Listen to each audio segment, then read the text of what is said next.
अधिकार ले ही लिया। यूपीए में डीएमके के कैबिनेट एक और कैबिनेट में 4 राज्य मंत्री हैं। यूपीए के 18 सांसद हैं। डीएमके के इस्तीफे के बाद सरकार के पास 230 सदस्य रह जाएंगे। फिलहाल यूपीए को बाहर से 59। आपको बता दें कि करुणानिधि को मनाने के लिए 3 केंद्रीय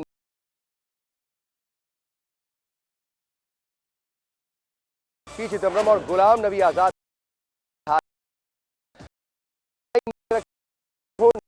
था कि संयुक्त राष्ट्र मानवाधिकार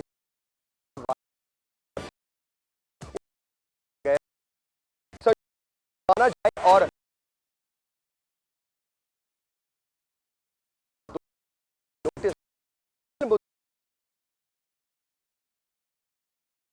है कि डीएमके ने समर्थन वापस ले लिया है और लंका के मुद्दे पर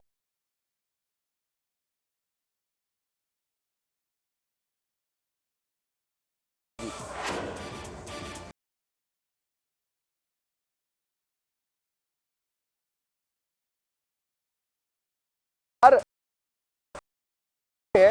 इस पर हम अभी बात करेंगे।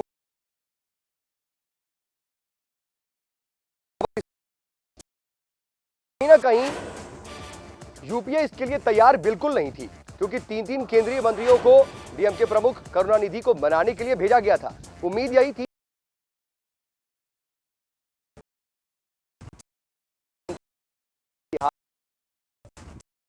अब ने समर्थन वापस ले लिया है। आपको बता दें कि जब तीनों केंद्रीय मंत्री मनाने पहुंचे थे,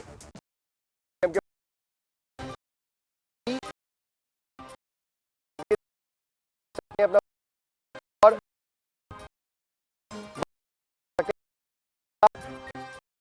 पर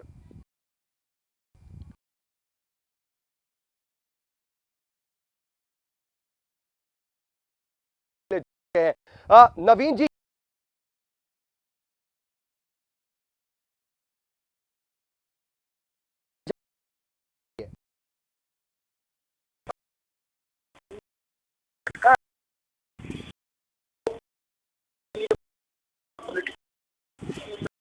जाने की स्थिति में है। हालांकि सरकार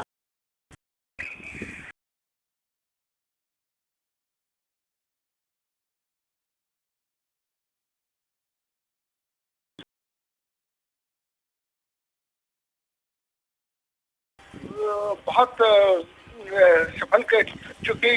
करुणानिधि का बड़ा डिपेंडेबल रहा है। 9 सालों तक कभी आज तक परेशानी नहीं किया उन्होंने जी। और तमिल इशू है उस पर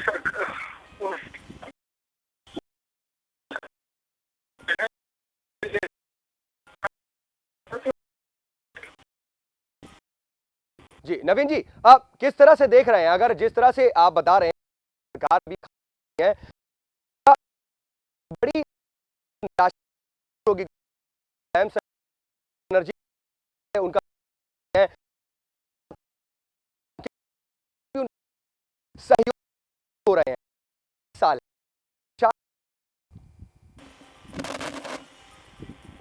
जी। नवीन जी,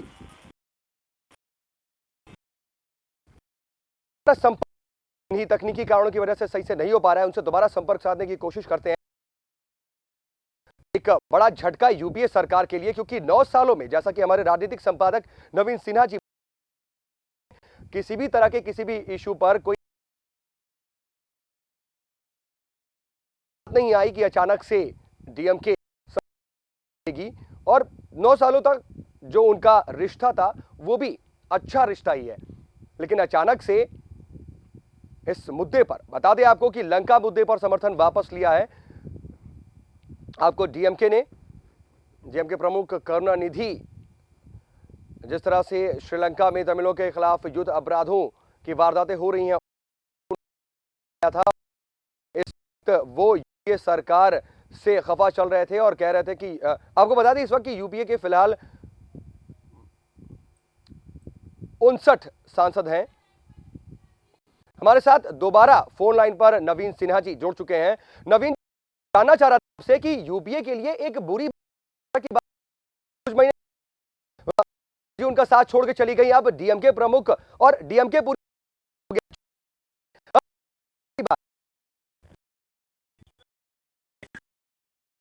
लड़ाई की तरह कभी डीएमके परेशानी नहीं की थी कांग्रेस पार्टी को जी। और वो डीएमके के लिए चिंता का कांग्रेस पार्टी था कि हालांकि 277 एमपी का अभी सपोर्ट है, उनको ये था कि समाजवादी पार्टी अगर सपोर्ट कर बीएसपी विड्रॉ कर जाती तो कोई दिक्कत नहीं था, बीएसपी भी विड्रॉ कर जाती, समाजवादी पार्टी रहती। लेकिन अब इनको दोनों का सपोर्ट की जरूरत है।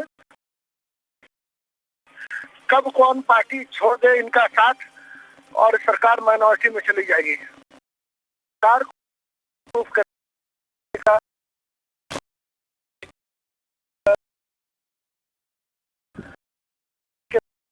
सही प्रयास होगा।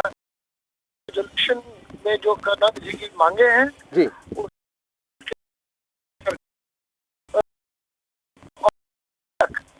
सलमान खुर्शीद जो एक्सटर्नल अफेयर्स पहले जब बयान दे रहे थे, नवीन जी अगर बात की जाए, क्या लगता है कि उनके पूरा जो है केंद्रीय मंत्री को भेजा गया तो क्या कमी रह गई, क्या कुछ इस जो है पक्ष पर आपकी नजर है? देखिए, सरकार निश्चित तौर पर 3 कैबिनेट मिनिस्टर के भेजने के बाद भी करुणानिधि को कन्विंस नहीं कर सकी और ये निश्चित है कि करुणानिधि पहले अपनी पॉलिटिकल पार्टी की तमिल हितों की रक्षा का ध्यान देंगे, बनिस्पत की सरकार के सर्वाइवल का ध्यान देंगे और सरकार के लिए दिक्कत यह है कि जहां ये रेजोल्यूशन इंडिपेंडेंट इंक्वायरी और बाकी चीजों की बात करता है, साथ में श्रीलंकन गवर्नमेंट को रिप्राइंड करने की बात करता है। श्रीलंका इस बात को उठा चुका है पहले भी कि राजीव गांधी के डेथ के बाद करुणानिधि एनटीटीई को कांग्रेस यूपीए की सरकार जो कांग्रेस पार्टी की सरकार थी, नरसिम्हा राव की सरकार, और उसके बाद इंटरनेशनल क्रिमिनल और इंटरनेशनल टेररिस्ट के रूप में पहले से घोषित कर चुकी है। तो अब सरकार इस तरह से विड्रॉ नहीं कर सकती उस पे। जी नवीन जी, एक अहम बात जरूर आपसे समझना चाहेंगे। लगातार अगर बात की जाए डीएमके की, तो डीएमके एक, जैसा आप खुद बता रहे थे कि बेहद जरूरी जो है उसका साथी था और बहुत अहम साथी था यूपीए का। उस कंडीशन में हमेशा कोई भी मुद्दा रहा हो, वो हमेशा साथ रहा है यूपीए के। क्या ऐसी बड़ी बात हो गई, क्या लगा कि ये मुद्दा इतना बड़ा हो गया कि अचानक से समर्थन वापस ले लिया? निश्चित तौर पर यह मुद्दा बहुत बड़ा है जी, तमिल हितों की रक्षा के लिए। और जो वहाँ है कि जिस तरह से प्रभाकरन और उनके बेटे को जिस तरह से मारा गया है, जी, निहत्थे लोगों पर गोली चलाई गई और उसका बेटा जब बाहर निकला जो सिर्फ 12-14 बरस का था, उसको गोली चलाई गई वहाँ पर। और जब ऑनस्लॉट हुआ था पूरी श्रीलंकन आर्मी की, एयरफोर्स और आर्म फोर्सेस की, तो उस समय काफी तमिल मारे गए थे और उसको जेनोसाइड के रूप में अमेरिका ने कहा है। अमेरिकन ह्यूमन राइट कमीशन ने इसको जेनोसाइड के इंटरनेशनल जेनोसाइड कहा और उस पर कहा है कि श्रीलंकन गवर्नमेंट में जो लोग बैठे हुए थे उन पर जेनोसाइड के तहत मुकदमा होना चाहिए। और मुकदमा भी नहीं बल्कि पहले बोला है कि इंडिपेंडेंट इंक्वायरी होनी चाहिए। और ऐसा नहीं लगता कि इंक्वायरी होने में कोई दिक्कत है, इंक्वायरी इस तरह का हो, लेकिन अगर श्रीलंका के खिलाफ इस तरह के इंक्वायरी को भारत की सरकार सपोर्ट करती है तो निश्चित तौर पर कई ऐसे रिजोल्यूशन आ सकते हैं जिसमें बाकी जैसे कश्मीर के इशू पर पाकिस्तान बराबर कर रहा है। तो इन सभी इंटरनेशनल इश्यूज को भारत की सरकार को समझना पड़ेगा और एक कंसर्टेड एफर्ट लगा के उस पर व्यू लेना पड़ेगा।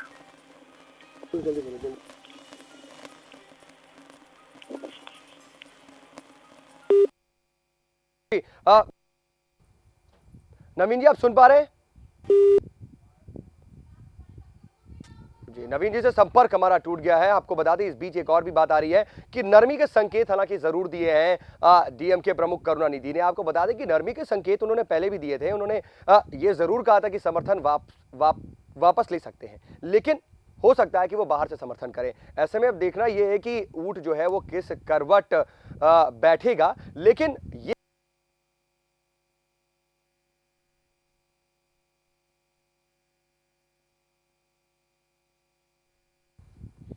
तो जिस तरीके से करुणानिधि ने समर्थन वापस लिया है, ये यूपीए के लिए वाकई एक निराशा की बात भी है, चिंता की बात भी है। और क्योंकि जो है सभी महत्वपूर्ण एलुमनाई अलग अलग जा रहे हैं, साथ छोड़ रहे हैं।